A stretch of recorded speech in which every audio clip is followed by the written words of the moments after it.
უდიპლომო სასიცოცხლოდ ყველათ არ გადაუღიათ საქართველოში. ხანდახან გვავიწყდება ხოლმე რომ საბჭოთა კავშირის მოდერნულობის პროექტი იყო. შესაბამისად ეს რომ დაწინაურება საზოგადოებაში ეფუძნებოდეს განათლებას იყო გახდა ერთგვარი ნორმა ქართულ საზოგადოებაში.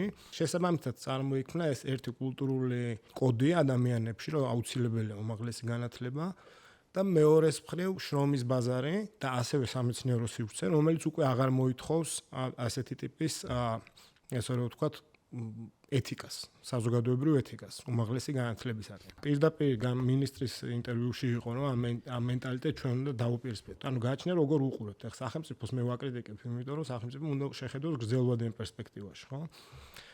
ამიტომ თუ შევხედავთ ამ ესე რომ ვთქვათ აი დღევანდელი რომ გავაჩეროთ ესე რომ ვთქვათ დავაპაუზოთ დღევანდელი ეკონომიკა და რაც ნახავთ მართლა უამრავ უმაღლეს დამთავრებულს, რომელიც მუშაობს საკუთარი კვალიფიკაციაზე ბევრად მაღლა, ასევე არასაკუთარი კვალიფიკაციით და მოკლედ ნახავთ ბაზარზე ამ დაუმთხევლობას, რომ ისინი ბიზნესი ითხოვს სხვას, ბაზარი მოკლედ სხვას ითხოვს, ჩვენ ვაწვდით სხვას.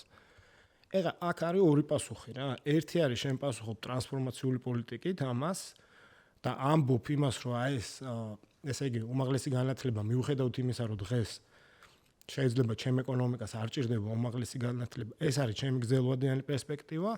თუ იღებ ამ მოცემულობას როგორც მოცემულობა და აკეთებ ამაზე, ესე იგი გარდაქმნა შენი განათლების სისტემის. და მე აქედან რაც დავინახე, ესე რომ რაც დავინახე, კი არა, დავამტკიცე რადგანაც არის რა. აქედან დავინახე ის, რომ აქ საუბარია ეგრე რომ ვთქვათ დაბალი ტექნოლოგიური ეკვილიბრიუმის მახეზე. რას გულისხმობს ეს, რომ მოცემულობა რაც არის, ეს ვაღიაროთ და ამას მოვარგოთ განათლების სისტემა. ეხლა ეს გულისხმობს იმას, რომ შეიცვალოს ასევე ეს მენტალობა, რაზეც იყო საუბარი.